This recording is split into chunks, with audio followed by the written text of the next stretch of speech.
জামাই ষষ্ঠী উপলক্ষে প্রেক্ষাগৃহে মুক্তি পেয়েছে ৯০-এর দশকের কালোজয়ী বাংলা ছায়াছবি শ্বশুরবাড়ি জিন্দাবাদ।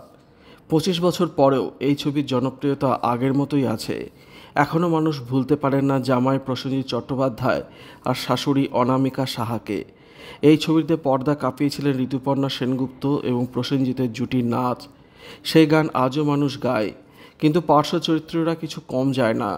শুভাশিস মুখোপাধ্যায় সঙ্গে খেন্তি অর্থাৎ অঞ্জনা সাহা ছিলেন অনবদ্য, কিন্তু কোথায় এখন তিনি? সম্প্রতি এই ছবির পুনর্মুক্তির কথা সামনে আসতেই টলিউডের সব তারকারা আর সেই ছবির সঙ্গে সমস্ত অভিনেতা অভিনেত্রীরা একে একে প্রচারে অংশ নেন, কিন্তু দেখা মেলে না অঞ্জনা সাহার।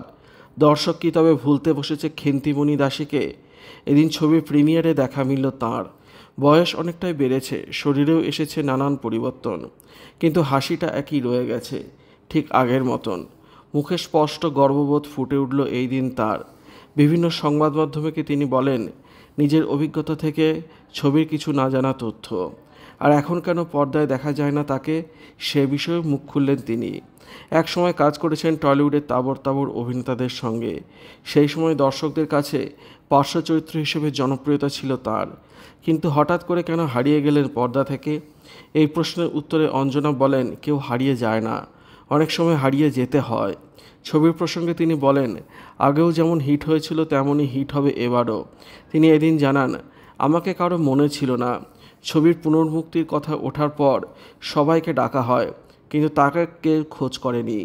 তিনি পরিচালকের সহকারী কাছ থেকে খবর পেয়েই নিজে যোগাযোগ করেন সবার সঙ্গে।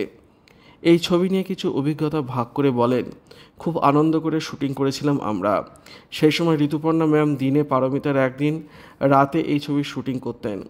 আমি কাজের লোকের চরিত্রে ছিলাম বলে আগে থেকেই যেতে হতো, কখন কোথায় লাগবে সেই জন্য। তবে শুটিং শেষ হওয়ার পর জানতে পারি আমার অভিনয়ের জোরে নয়, বরং বোম্বাদার রেকমেন্ডেশনে এই চরিত্র পেয়েছিলাম। হয়তো এই ইন্ডাস্ট্রি আমার জন্যই নয়, তাই আর কাজ করা হলো না।